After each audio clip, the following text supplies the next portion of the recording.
оқушылар, бүгін мектебімізде осы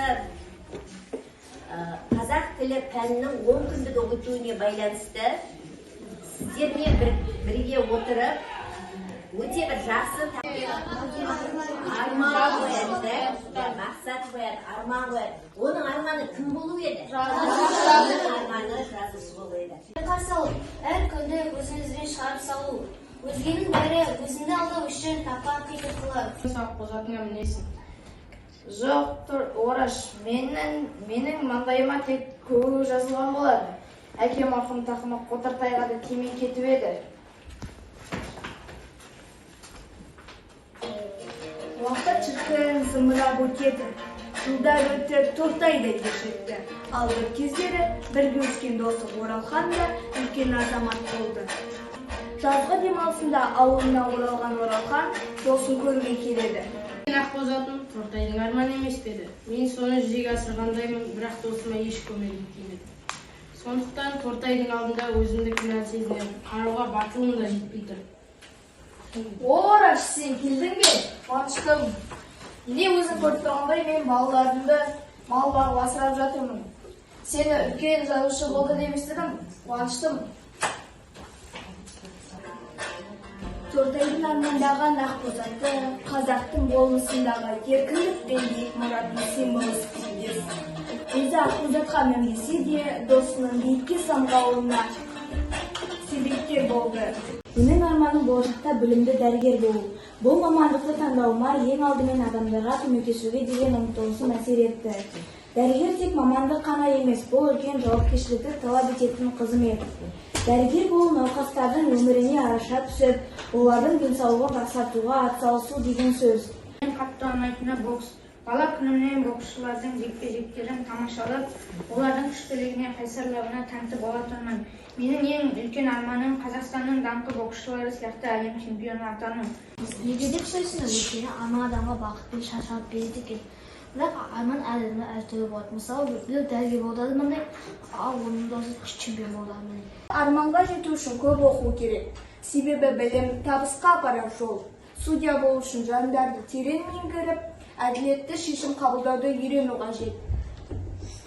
Тек білімді, адал және жауапкершілікті адам ғана бұл мамандықты игере алады. Сондықтан мен жақсы оқып, өзімді дамытуға бар күшімді саламын. Бұл жол қиын болғанмен мен өз мақсатымнан бас тартпаймын. Елім үшін адал қызмет ету менің борышым. Менің арманым 5 жастарына үнемі бас жүлде алып жүру. Бұл арман мен үнемі алға ұмтылуға, қиындықтарды жеңуге, өзімді жетілдіруге итермелейді. Би бұл сөзбен жеткізілмейтін сезімдер мен ойлардың қозғалысы. Әрбір би жаттығулары мен үшін өзіме жаңа қадам жасаудың бір бөлшегі. Болашақтағы жеңістерге жету жолындағы алғашқы қадам. Арман жай ғана қиял емес, шындыққа жарасатын ақиқат. Менің арманым алға қарай бой түзеп, талай жетістіктерге жету. Ал мен сол жетістіктерге жету үшін түрлі әдемі мұғайын жасап, ойымды дамытатын едім. Өзім үшін дизайнер болғым келеді. Жай ғана дизайнер болмай, әлемге танымал дизайнер болғым келеді. Алға қарай сол арманымның орындалуына тілектеспін.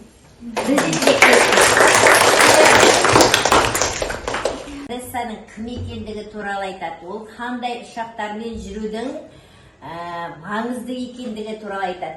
Және профессионалды стюардесса мен профессионал пилот туралы айтады. Бұның бәрі шығармашылық жұмыс екенін. Және сонымен бірге біздерге жіберді. Ал енді құрметті ұстаздар, көріп отырсыздар, балдарымыздың арманы қандай? Шамшы қозықшыз.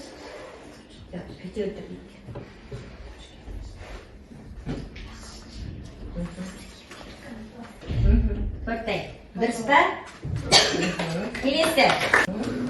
Ал есікті ашу үшін мына жерде кілтсіз дейміз. Қара, қай жерде не бар?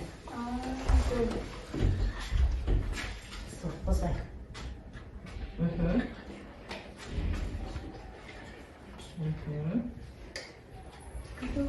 Дұрыс дейді. Бас үстіне. Сұрақ дауысы болды. Басты өте арман дейді. Жазушы болды, дұрыс. Авторларына қауқар кешенде ең сүйікті кітабын сыйлады. Таныман үшін қараса. Не бар екен? Бас. Әңгімеде Тортайдың қандай ерекше қасиеттері бар екені айтылады.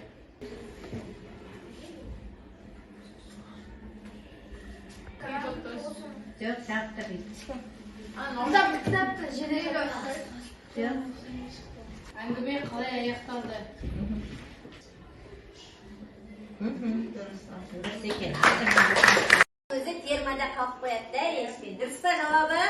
Дұрыс. Мына жерде не сөз жазар едің, Інжу? Мына жерге Тортайдың басынан шыққан сөзбен не жазар едің? Тортай, не ойлап тұр? Дұрыс. Тыңдадыңдар ма балдар? Аққу жатқа мінсем деп қиялдап тұр. Өте қуаныштымын. Осындай көрісудің алғашқы күні менің сабағыма сай келгені және оған осындай керемет адамдар қатысып отырғанына ұстаздардың және өзімнің сүйікті сыныбымды осы сабақты көрсетуге алғанымыз. денсаулық тілеймін.